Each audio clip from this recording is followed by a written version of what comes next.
Terduga pelaku pencurian sepeda motor babak belur dihajar massa. 8 remaja terlibat aksi perang sarung di Kabupaten Madiun. Harga cabai rawit meroket tembus Rp120.000 per kilogram.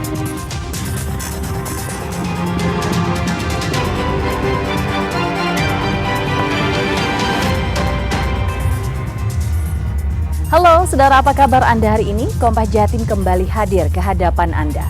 Selain 3 informasi utama tadi, tim redaksi kami telah menyiapkan sejumlah informasi penting dan inspiratif lainnya untuk Anda. Bersama saya, Virgianti Kusuma, kita jelang Kompas Jatim di Kompas TV Independen Terpercaya.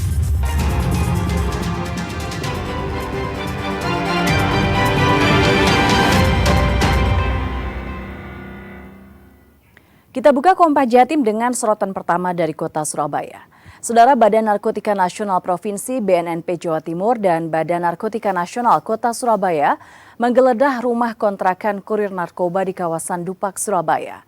Penggeledahan ini untuk mencari barang bukti tambahan pasca tersangka AM kedapatan membawa barang bukti 15 kg sabu.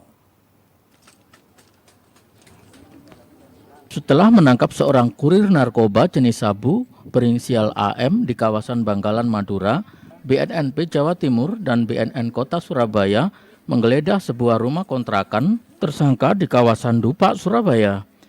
Penggeledahan ini untuk mencari tambahan barang bukti. Namun penggeledahan kali ini tidak ditemukan barang bukti di rumah kontrakan tersangka.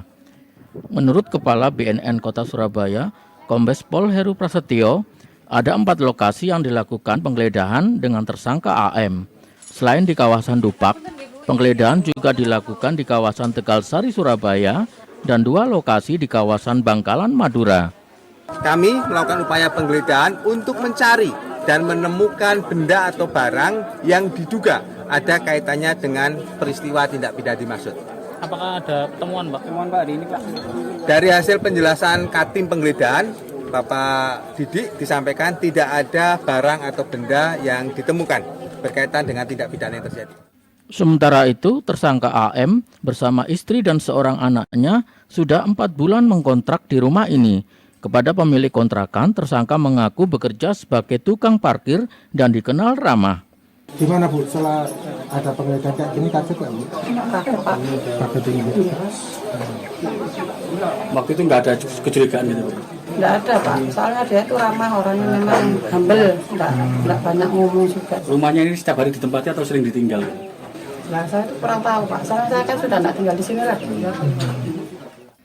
Sebelumnya, BNNP Jawa Timur menangkap kurir narkoba berinisial AM di Bangkalan, Madura dengan membawa 15 kg sabu sebagai barang bukti. Barang haram ini dibawa tersangka dari Mojokerto dan akan diserahkan ke penerima di kawasan Bangkalan, Madura. Mahendra Triginanjar, Misbahul Munir, Kompas TV Surabaya, Jawa Timur. Seorang pria yang akan mencuri sepeda motor babak belur dihajar massa di kota Probolinggo. Beruntung polisi segera datang ke lokasi kejadian dan membawa terduga pelaku ke Polsek Mayangan. Inilah Wahyudi Kusno, warga Kelurahan Tisno Negaran, Kecamatan Mayangan, Kota Probolinggo. Terduga pelaku pencurian sepeda motor atau curanmor babak belur dihajar massa di Jalan Anggrek, Kelurahan Sukabumi, Kecamatan Mayangan. Saat itu, Wahyudi masuk ke rumah warga yang sepi ditinggal penghuninya. Diduga kuat, ia akan mencuri sepeda motor di teras rumah. Namun aksi terduga pelaku dipergoki pemilik rumah yang berteriak maling. Pelaku percobaan pencurian ini dihajar massa hingga babak belur. Pelaku sempat bertingkah seperti orang gila untuk menipu warga. Namun warga terus menghajarnya. Beruntung polisi datang ke lokasi kejadian dan membawanya ke Polsek Mayangan. Keluar. Nah, orang ini ada di gerbang biru. Terus? Nah, saya masuk lagi mancing. Mancing kok orang ini tambah masuk. Ya udah saya keluar langsung saya lari kejar. Ini mau kejar, mau lari juga kena tangkap sama saya udah. Pertama normal terkena pukul. Gila langsung. Mas pernah kehilangan? Pernah. Sudah berapa kali sering nggak kehilangan Mas? Tanggal 3 Februari kemarin, Apa Mas? sepeda motor Vario di sini. Nah itu Vario juga ada orang emang. Warga marah karena di kampung mereka kerap terjadi pencurian kendaraan bermotor. Babul Arifandi, Kompas TV Probolinggo, Jawa Timur. Saudara, sejumlah remaja di Kabupaten Madiun terlibat aksi perang sarung saat waktu sahur. Polisi menangkap 8 remaja tersebut dan memanggil orang tua masing-masing untuk dilakukan pembinaan. Inilah video aksi perang sarung yang dilakukan 8 remaja di Jalan Desa Pilangrejo, Kecamatan Wungu, Kabupaten Madiun saat menjelang sahur Minggu 2 Maret dini hari. Mereka membawa sarung yang diikat pada ujungnya sebagai senjata menyerang satu sama lain. Polisi yang mendapat laporan dari warga datang ke lokasi dan menangkap 8 remaja yang terlibat. Mayoritas dari mereka berasal dari kota Madiun. Polisi juga memanggil orang tua masing-masing untuk dibina. 8 pelaku yang berstatus pelajar itu sebelumnya merencanakan aksi perang sarung melalui aplikasi percakapan dan disepakati perang di wilayah Pilangrejo. Polisi memberi sanksi wajib lapor 2 kali seminggu. Para orang tua diminta berperan aktif mengawasi putra-putrinya agar kejadian serupa tidak terulang. Ini karena membahayakan dan berpotensi mengganggu keamanan masyarakat.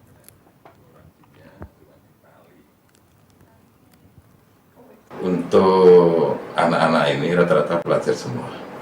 Terus proses hukumnya sendiri gimana? Untuk proses hukumnya setelah kita lakukan interogasi, kita lakukan pembinaan untuk wajib lapor dalam 1 minggu 2 kali, nanti sampai ada pencabutan dari kita. Dan kita harapkan orang tua dan guru atau pihak sekolah untuk ikut berperan aktif. Kita ke sorotan harga kebutuhan pokok. Saudara, harga cabai rawit di Kota Malang meroket hingga tembus Rp120.000 per kilogram. Pedagang menyebut banyaknya cabai rusak dan pasokan berkurang diduga menjadi pemicu meroketnya harga cabai rawit. Di Pasar Oro-Oro Dowo, Kota Malang, harga cabai rawit yang sebelumnya Rp100.000 naik menjadi Rp120.000 per kilogram. Bahkan cabai rawit kualitas bagus mencapai Rp130.000 per kilogram. Meroketnya harga cabai rawit ini terjadi hanya dalam waktu 1 hari. Joko, salah satu pedagang, menyebut cabai yang didapat pedagang sudah mahal. Selain itu, cuaca buruk membuat kualitas cabai turun dan banyak yang busuk. Pasokan yang berkurang dan permintaan yang tinggi berdampak pada harga cabai ini meroket tajam. Kondisi ini membuat daya beli masyarakat menurun.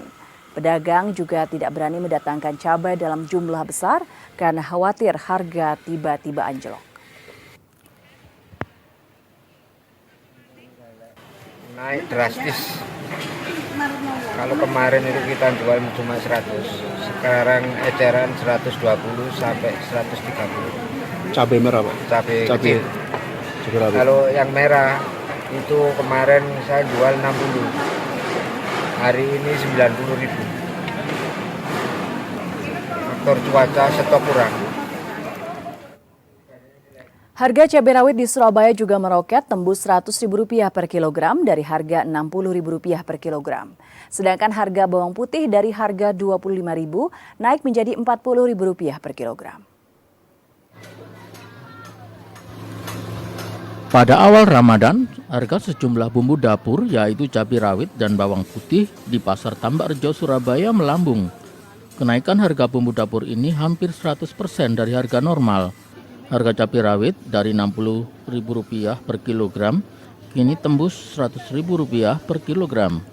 Harga bawang putih melonjak drastis dari sebelumnya Rp25.000 per kilogram menjadi Rp40.000 per kilogram. Menurut pedagang di Pasar Tambak Rejo, Surabaya, kenaikan harga sudah terjadi sejak sebelum bulan puasa. Kenaikan ini akan terus terjadi dan secara bertahap hingga menjelang Lebaran nanti.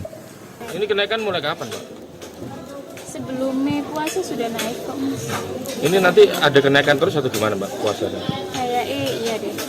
Naik terus. Kayaknya. Mbak, dampak dari kenaikan bumbu dapur ini ada pengurangan pembelian nggak, Mbak, dari warga? Iya, biasanya kan beli sekilo jadi setengah, seperempat jadi 1 orang. Soalnya kan dibagi biar dapat semua. Sementara itu, kenaikan harga ini disikapi warga dengan mengurangi jumlah pembelian bumbu dapur karena selama bulan Ramadan banyak kebutuhan pangan yang harus dibeli. Mengurangi pembelian atau gimana, Bu? Karena kenaikan harga? Sedikit mengurangi. Biasanya berapa jadi berapa, Bu? Biasanya seperti kalau lombok itu biasanya setengah, terus ini jadi seperempat. Karena kan bahan-bahannya kan juga ini susah dijangkau, terus pembeli konsumen itu maunya mereka ini yang sedikit murah. Kenaikan harga bumbu dapur ini membuat omset pedagang menurun. Pedagang dan pembeli berharap pemerintah melaksanakan operasi pasar untuk menekan kenaikan harga bahan pangan termasuk bumbu dapur. Mahendra Triginanjar, Kompas TV, Surabaya, Jawa Timur. Sementara itu, harga beras di salah satu pasar tradisional Kota Malang terpantau naik dari Rp15.000 menjadi Rp16.000 per kilogram. Sedangkan harga telur ayam juga naik dari Rp28.000 menjadi Rp29.000 per kilogram. Kenaikan harga sejumlah kebutuhan pokok di pasar tradisional Sawo Jajar Kota Malang ini terjadi sejak beberapa hari lalu. Harga beras jika sebelumnya dijual Rp15.000 per kilogram, kini naik menjadi Rp16.000 per kilogram. Sementara itu untuk harga telur yakni Rp28.000 per kilogram, kini naik menjadi Rp29.000 per kilogram. Namun di beberapa pedagang lain harga telur masih di angka Rp29.000 per kilogram. Untuk harga minyak goreng, tepung, dan gula masih stabil. Menurut pedagang, kenaikan harga kebutuhan pokok terjadi karena permintaan yang tinggi saat momen bulan puasa. Itu telur per hari ini ya dari harga 29 sekarang menjadi 8,5, 28. Terus kalau beras itu mulai naik dari harga 15.000 menjadi 16.000. Kalau minyak itu standar lah, kenaikannya sekitar 200 sampai 300 rupiah per liter. Mungkin dari permintaan, ada event-event kayak gini kan biasanya pabrik-pabrik telur, kayak gula gitu. Diperkirakan fluktuasi harga kebutuhan pokok ini masih akan terus terjadi di bulan Ramadan. Namun dari pengalaman tahun sebelumnya, harga kebutuhan pokok akan kembali naik saat mendekati Hari Raya Idul Fitri. Dedi Prasetyo, Kompas TV Malang, Jawa Timur. Saudara, di segmen Teman Ramadan kami akan hadirkan Masjid 7 Kubah di Jember. Nantikan informasi selengkapnya usai jeda berikut ini. Tetaplah bersama kami di Kompas Jati.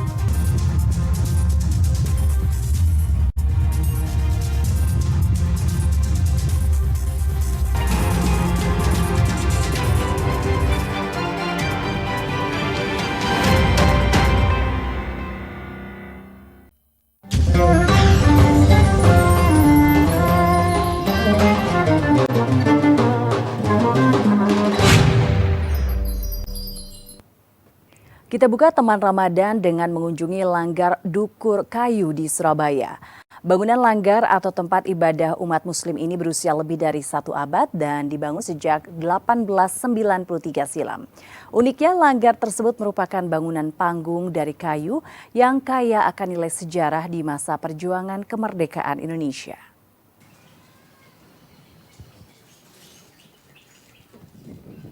Siapa sangka di tengah padatnya pemukiman penduduk di Surabaya ini terdapat bangunan bersejarah tempat ibadah umat muslim yang bernama Langgar Dukur Kayu.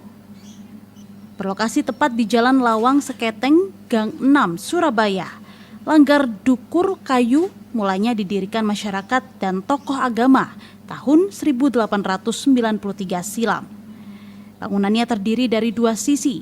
Bagian atasnya merupakan langgar tempat ibadah dan bagian bawah merupakan aula yang biasa digunakan masyarakat, tokoh agama dan tokoh pergerakan untuk berkumpul mengatur strategi melawan penjajah.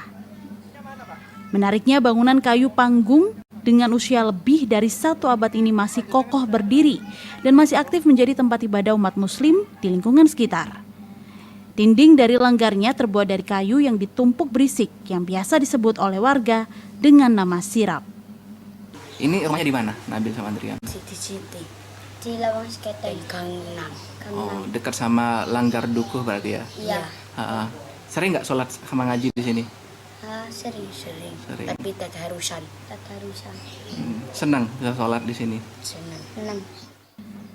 Langgar Dukur Kayu tercatat sebagai bangunan cagar budaya Pemkot Surabaya sejak 28 Agustus 2019 lalu dan sempat mengalami pemugaran atap di tahun 1985. Suasana lawas juga nampak terasa di saat kita mulai memasuki ruang utama langgar. Dalam langgar tersebut juga tersimpan Al-Quran tulisan tangan, tombak hingga naskah kuno jadwal sholat.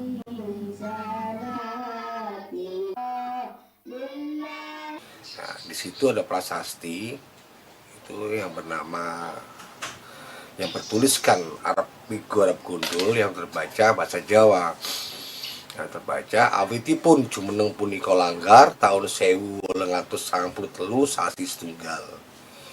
Yang artinya bangunan Langgar Dukur ini dibangun pada tahun 1893 di bulan pertama. Seperti kelawasannya di situ bangunan-bangunan langgar sebelum di era Orde Baru itu tidak ada kubahnya. Itu bangunan lawas. Langgar lawas, langgar baru mesti kubah. Karena di zaman khotbah baru ada kubah. Itu budaya Indonesia, itu budaya Timur Tengah. Nah ini ada relief, ada gambar cerate yang menggambarkan suasana Hindu-Buddha. Dan relief tengah itu ada seperti bintang. Nah itulah lambang bintang Mojopahit. Ada sirap-sirap itu kalau sama hitung bertiga tidak ada yang cocok hitungannya. Itu keunikannya. Menurut kepercayaan warga sekitar, Langgar Dukur Kayu ini juga merupakan langgar di mana tempat Bung Karno mengaji di masa kecil. Hal itu diperkuat dengan adanya makam Mbah Pitono yang dipercaya sebagai guru ngaji Bung Karno. Alfian Rahman, Kompas TV, Surabaya, Jawa Timur. Dari Surabaya kita ke Jember untuk mengunjungi Masjid Al-Baitul Amin atau dikenal dengan Masjid Tujuh Kubah. Bangunan kubah pada umumnya dibuat untuk mempercantik arsitektur bangunan. Namun 7 kubah Masjid Al-Baitul Amin yang dirancang arsitek dari Amerika Serikat ini berfungsi sebagai atap dan dinding masjid sehingga membuat tampilannya begitu indah dan kokoh. 7 kubah menutupi Masjid Al-Baitul Amin yang berada di pusat kota Jember, Jawa Timur. 7 kubah ini berfungsi sebagai atap sekaligus dinding. Masing-masing kubah memiliki ruangan tersendiri dan saling terhubung. 5 kubah bangunan berfungsi sebagai tempat sholat dan ibadah lainnya, sedangkan 2 kubah lainnya berfungsi sebagai tempat wudhu dan kamar mandi. Ruangan di kubah utama terhubung dengan 6 kubah lainnya.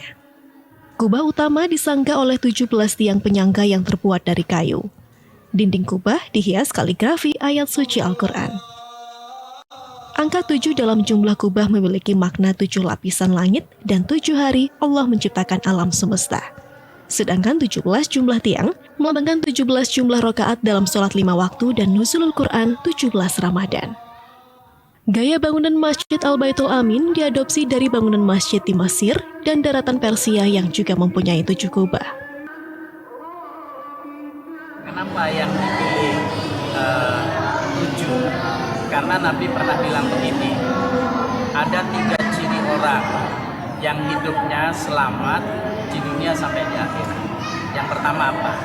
Yang pertama washolatu fil jamaah. Kalau dia senang, hobi, dan selalu menetapkan untuk melaksanakan sholat 5 waktunya secara berjamaah. Yang itu jumlahnya ada 17 rakaat. Zuhur, asar, maghrib, isya, dan subuh. Jadi angka 17 itu selain angka 17 rakaat tentu juga dikaitkan dengan angka simbol kemerdekaan Republik Indonesia tanggal 17 Agustus.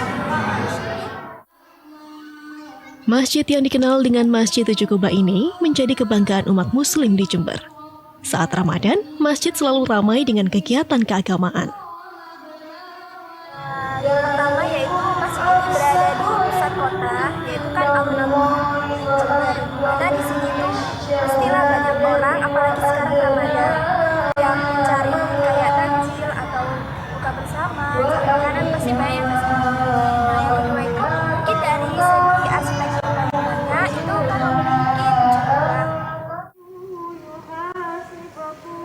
Arsitektur Masjid Tujuh Kubah dirancang oleh Kaiser, seorang non-muslim asal California, Amerika Serikat.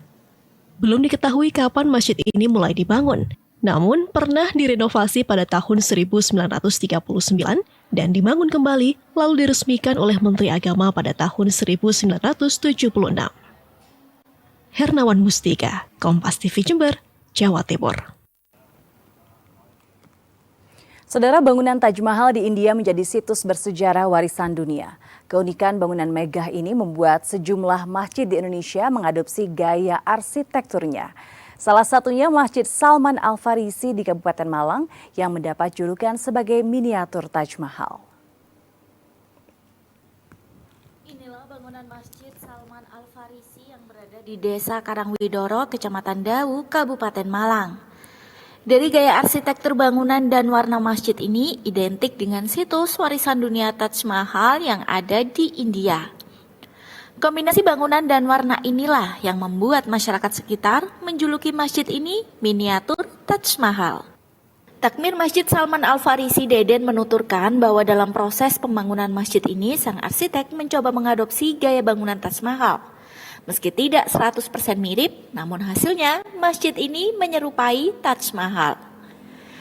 Dengan desain yang unik inilah diharapkan Masjid Salman Al-Farisi ini bisa menarik perhatian dan membuat warga semakin kusyuk serta rajin beribadah. Terlebih, masjid yang saat ini berada dalam kompleks Pondok Pesantren Al-Hamra semakin menarik perhatian masyarakat. Gambaran ke sana ada, hanya memang kan kita juga tidak bisa menduplikasi seluruhnya ya, tapi sebagian, dan itu kalau orang memandang sudah teringat akan tempat Taj Mahal itu. Nah, itu juga menjadi satu daya tarik yang mudah-mudahan bisa memancing minat sebagian orang untuk dapat beribadah di masjid ini. Takmir masjid juga menambahkan berkat keunikan bangunannya tak jarang banyak masyarakat yang melintas di kawasan tersebut untuk meluangkan waktunya beribadah di Masjid Salman Al-Farisi ini. Dedi Prasetyo, Kompas TV Malang, Jawa Timur.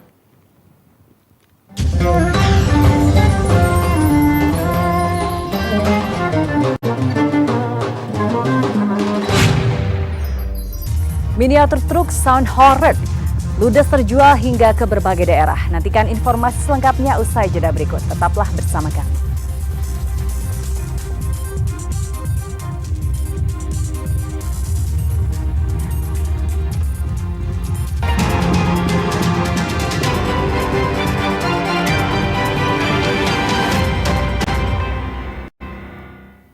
Seorang pemuda di Kabupaten Madiun melakoni bisnis pembuatan miniatur sound horek atau sound system lengkap dengan truk pengangkutnya. Meski belajar secara otodidak, namun karyanya ludes terjual ke berbagai daerah. Dan informasi ini sekaligus menutup jumpa kita di Kompas Jatim hari ini. Jangan lupa saudara untuk menyaksikan live streaming kami di kompas.tv dan channel YouTube Kompas TV Jawa Timur. Kompas TV independen terpercaya. Saya Virgianti Kusuma, sampai jumpa. Raffi Eko Nur Cahyo, pemuda berusia 23 tahun warga desa Banjarsari Kulon, Kecamatan Dagangan, Kabupaten Madiun, Jawa Timur, membuat miniatur sound horek atau sound system lengkap dengan truknya. Meski tidak semenggelegar sound horek yang asli, namun miniatur buatannya ini cukup banyak diminati. Membuat miniatur truk sound horek dimulainya sejak 1 tahun lalu. Ia mengaku mempelajari cara pembuatan miniatur truk sound ini secara otodidak dari sosial media. Bahan utama yang digunakan adalah triplek, sementara komponen elektronik dan modul Bluetooth yang digunakan dipesan secara online. Ada berbagai ukuran truk sound horek yang dibuat mulai 30 cm hingga 45 cm. Harganya berbeda mulai Rp150.000 sampai Rp400.000 sesuai ukuran dan pernak-pernik lampu. Peminatnya cukup banyak mulai kalangan anak-anak hingga orang dewasa. Mau cari truk buat anak ini. Oh, mau ambil berapa nanti? Satu aja, Mas. Kok cari-cari ya di Madiun baru nemu kali ini. Oh gitu. Kalau ini yang dipesan apa aja? Ini yang ini Mas, dari yang besar ini Mas. Oh. Soalnya biar awet yang besar. Lengkap satu set ya? Lengkap. Sama sound itu ya? Iya. Tanya mulai dari yang kecil itu 30 cm, yang besar itu 45 cm panjangnya. Kalau harganya berapa? Harganya mulai 150, yang paling besar itu sementara saya buat 400.000 Mas. Itu sudah komplit satu set? Sudah komplit satu set, truk sama sonnya. Kalau ini misalkan ada request, mungkin ada pernak-pernik apa gitu, dilayani Mas? Bisa dilayani, semampu saya bisa dilayani. Kalau pemasaran selama ini melalui apa? Kalau pemasaran selama ini media sosial Mas. Mengerjakan pesanan miniatur membutuhkan waktu sekitar 1 minggu. Dalam 1 bulan, miniatur buatannya bisa laku sampai 6 unit. Selain dari Madiun Raya, pemesan juga datang dari luar pulau seperti Kalimantan dan Sumatera. Tim Liputan Kompas TV, Madiun, Jawa Timur.